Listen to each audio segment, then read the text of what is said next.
The spark of rage. The Galactic Council hall shimmered with polished obsidian walls and ambient starscapes projected across the ceiling, meant to awe, to impress, to intimidate. For Ambassador Marcus Avers of Earth, it had long lost its luster. Today, it felt like a coffin. He sat alone in the Earth delegation box, fists clenched, face hollow. The message had come less than an hour ago. Lena Avers, age 9, deceased during containment action on Viral Prime. No apology, no explanation, no acknowledgement that the girl had been the daughter of an ambassador or even a person. Just a footnote in a planetary incident report. Counselor Drawl of the Varelian Ascendancy floated into the chamber on his gliding disc, his gelatinous form undulating with impatience. "We recognize the tragedy, of course," he said, not looking at Marcus. But the protest was unauthorized. Civilians were warned. Marcus stood slowly. His voice was calm, but beneath it was steel. She was 9, a child. She was in a garden a kilometer from the protest zone. She should not have been outside at all. That sector was unstable. Another counselor, a Nemirian, chimed in, brushing one clawed hand against his translator node. "Your species is still adjusting to the scale of interstellar governance. Mistakes happen." Murmurs of agreement drifted from other boxes. Not one offered condolences. Marcus turned to face the chamber. "Is that your judgment, then? That this was a mistake? That no one is responsible?"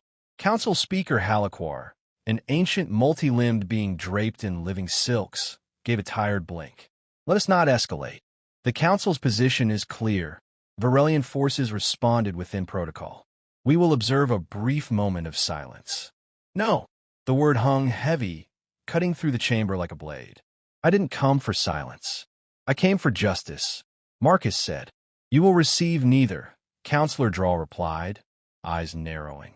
"The Council does not bow to emotional theatrics. We are not here to serve one world's grief." Marcus Avers didn't shout. He simply stared back, then turned and walked out. The private shuttle burned through the void toward Earth, silent but fast. Marcus stared out the window at the swirling blue of his home planet, and for the first time in his long career, he felt no peace upon seeing it.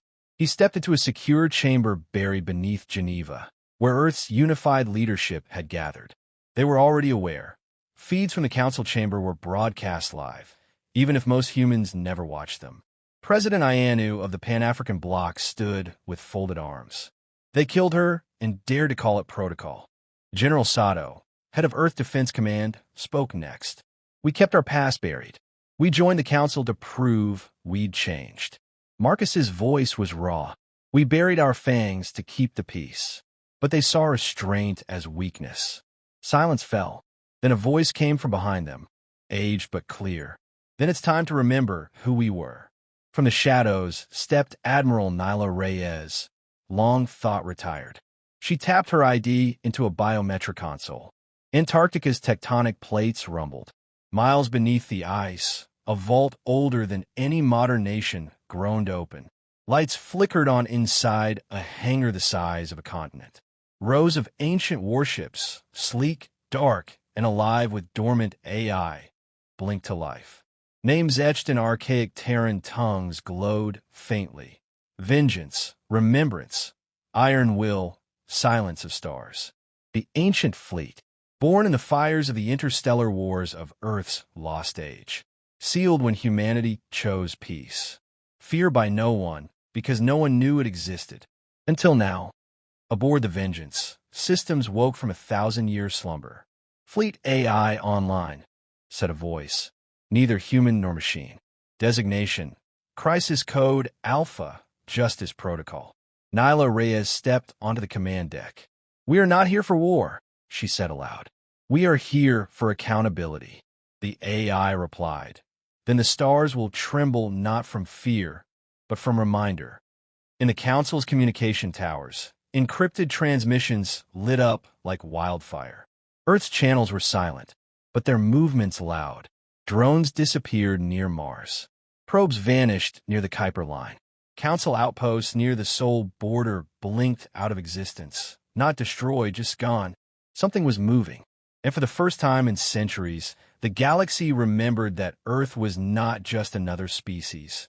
It was a survivor, a force, a civilization that had turned away from conquest, not because it lacked strength, but because it had chosen not to need it.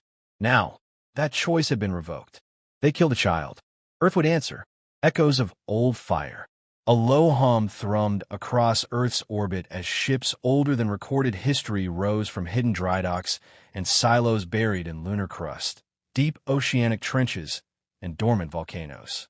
One by one, their hulls shimmered into view, no longer cloaked, no longer secret.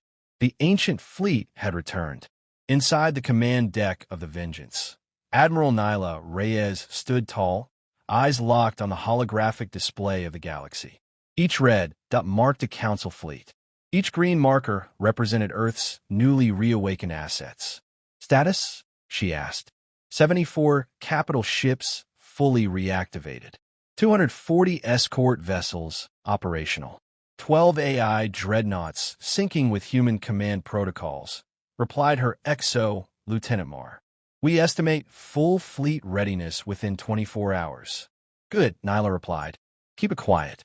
No broadcasts, no declarations. Let them wonder.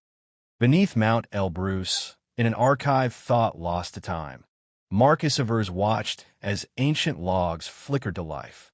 He had come here seeking understanding. He found something else, truth.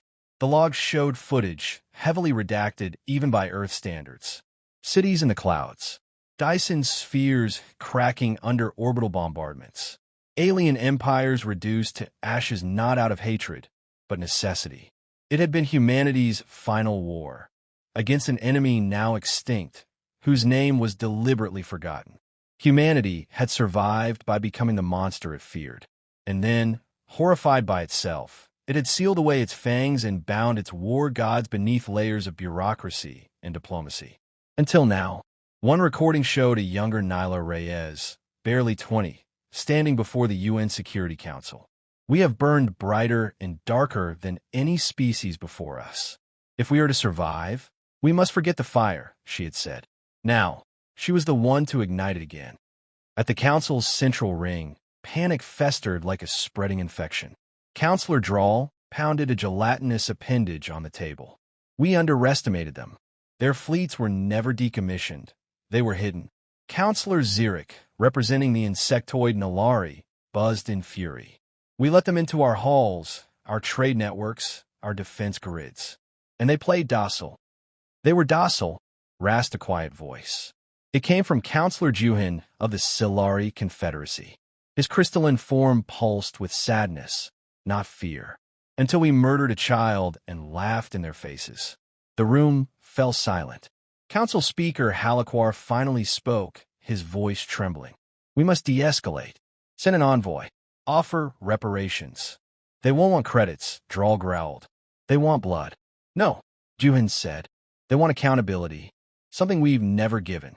Across Earth's allied colonies, reactions varied. On New Kyoto, humans cheered as ancient carriers lit up the skies. On Ararat, veterans cried, remembering the oaths sworn in forgotten centuries.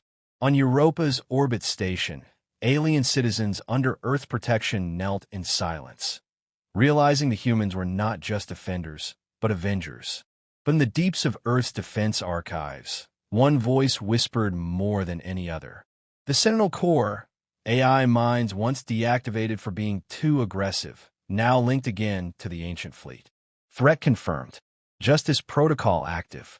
Awaiting deployment. The Corps broadcasted silently to Reyes. She didn't answer immediately. Instead, she turned to Marcus Avers, who had just joined her aboard the Vengeance. Why bring me here? He asked, his voice hollow. Because you're not just the father of a murder girl. You're the voice that speaks when we could choose vengeance, she replied. She was all I had left, he whispered. And now she's the reason the galaxy remembers who we were. In a shadowed chamber aboard the Vengeance, Marcus stood before a simple console. A blinking prompt hovered over one word. Authorize. The AI voice of the fleet addressed him. Councils can rule. Armies can threaten. But justice must be chosen. He hovered over the prompt. He saw Lena's face, laughing, running across the Varelian gardens, her sketchbook flapping in the wind. Not a soldier, not a symbol, just a child. He pressed his finger down. Authorization confirmed. Back in council space, reports poured in like a flood. 3 council monitoring stations on the Sol frontier had gone dark, non-lethally neutralized. A mining outpost deep in neutral territory now bore a human message etched into its surface. We remember what you did. Most shocking of all, Earth wasn't targeting planets, infrastructure, or civilian assets. They were targeting commanders, individuals, names. A digital list appeared in the Council's internal net. Names of those who ordered, authorized, or concealed the killing of Lena Avers. It was called the Accountability Ledger. Some of those listed began fleeing. Some began preparing for war. The rest began praying. On the bridge of the Vengeance, Admiral Reyes issued the next order. Phase 2 deployment. Fleet groups spread like shadows cast from ancient stars. Not to destroy, but to extract. Every ship carried the weight of Earth's restraint and the wrath that had been forced upon it. Across the galaxy, a message played in 1,000 tongues. This is not war. This is justice. You killed one of ours. You will answer. Wrath upon the stars.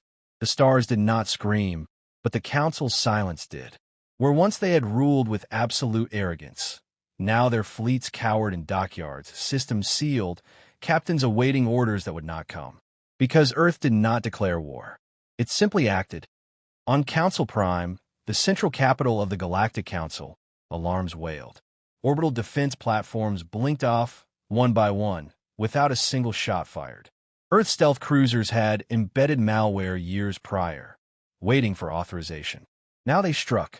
The city-sized AI dreadnought Remembrance emerged from subspace just outside the moon's shadow. It hovered in silence. A message broadcasted in every council language. You are not under siege. You are under review. Within minutes, 12 council security commanders on the accountability ledger were extracted with precision. No civilian harmed. No structure touched. Earth soldiers, clad in obsidian exo-armor, faceless and silent, appeared, seized the targets, and vanished like smoke. There was no looting, no bombing, no chaos, just fear. In the Hall of Order, Speaker Halaquar stood before the trembling assembly. The vast chamber was packed. Hundreds of species gathered, their bodies twitching, their eyes darting to every sound. They've taken council officials from 3 planets, shouted Councillor Droll. They control our skies.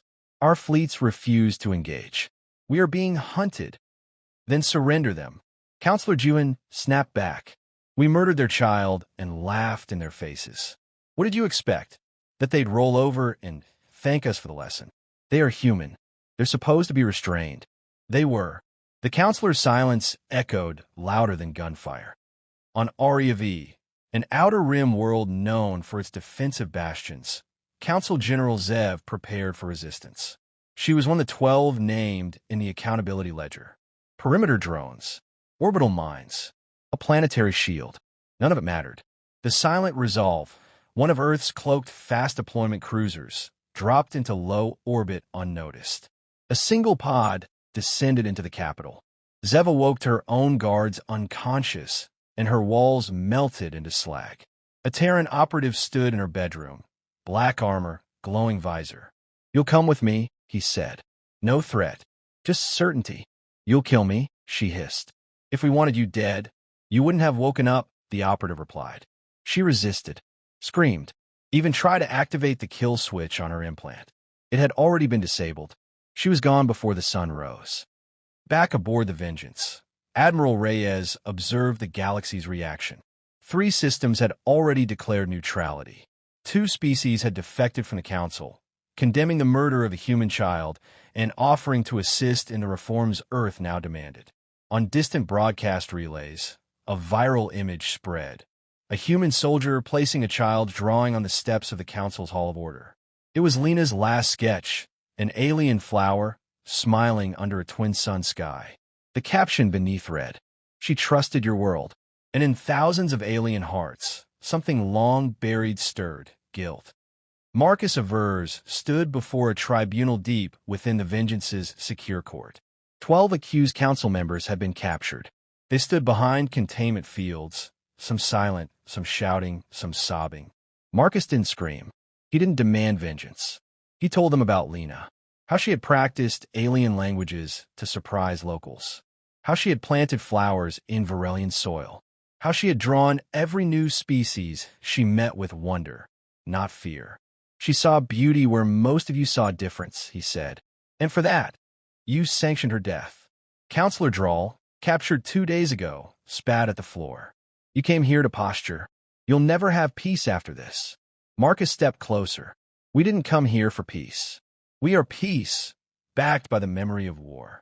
You forced us to choose. He turned to Admiral Reyes. They're not worth extermination. She nodded. Then they'll face justice. Not ours, theirs. Let the galaxy judge. The trial was broadcast across all known systems. A multi-species tribunal was formed, with Earth as a witness, not an executioner. The trial's fairness stunned the galaxy. Humanity, even while holding all the power, still held the principle. That terrified the Council more than war ever could. Back on Earth, millions watched the trial unfold. In classrooms and homes, children listened to the tale of Lena Avers, not as a victim, but as a symbol. Monuments were erected in her honor, not of warships or vengeance, but of hope. One monument showed her holding hands with a Varelian child, 2 girls, side by side, facing a sky full of stars. On the final day of the trial, the 12 were sentenced to a prison world, one with rehabilitation, not torment. Earth's message was clear: we are not you. The ancient fleet began to withdraw, but not to be dismantled. They returned to slumber with their sentience intact, watching, waiting. Earth would never forget what it was forced to become, and the galaxy would never forget what Earth could be when provoked. The price of silence. The galaxy held its breath. The trial was over. The verdicts delivered. And Earth, once dismissed as an ambitious backwater species, had redrawn the galactic order without firing a single mass driver in anger. The Council still existed, but no longer ruled. It listened. It negotiated. And for the first time in centuries, it feared. But Earth had no interest in dominion. It had made that clear. The ancient fleet, like phantoms from a darker age, had not raised worlds or shattered moons. It had reminded them. Admiral Nyla Reyes stood in a viewing chamber aboard the Vengeance, watching the fleet descend back into silence. Across Earth's moon, forgotten silos and black hangars sealed once more. The old weapons returned to their long sleep, resting but not forgotten. Lieutenant Marr approached. Final status reports coming in. All systems secured. Fleet standing down. And the Sentinels? Reyes asked. Marr hesitated. They've requested to remain partially active. Monitoring only. Observation protocols. She nodded. Let them. We won't be caught asleep again. He glanced at her. Do you think they understand what we've done? Reyes didn't answer at first. Her eyes stayed locked on the dark curve of the Earth below. I think they do now. Back on Earth, Marcus Avers walked through the memorial garden built on the edge of Lake Geneva. The structure was simple, a circular grove of alien and human flora surrounding a fountain, carved with a single quote from Lena's school journal. One day, I want to see every star with my own eyes. She never would, but millions of children might. Alien delegations came daily now, not just to make amends, but to learn. Humanity, once considered barbaric for its violent past, now stood as an example of what it meant to wield power without cruelty. The galaxy had seen vengeance before, but never like this. Never with restraint. In the shadowed ruins of a council black site, evidence emerged: sealed orders, hidden communications, redacted surveillance. The truth became undeniable. Lena's death had not been a random mistake. The Council had authorized lethal dispersal tactics on civilian zones to suppress human protesters on Viral Prime.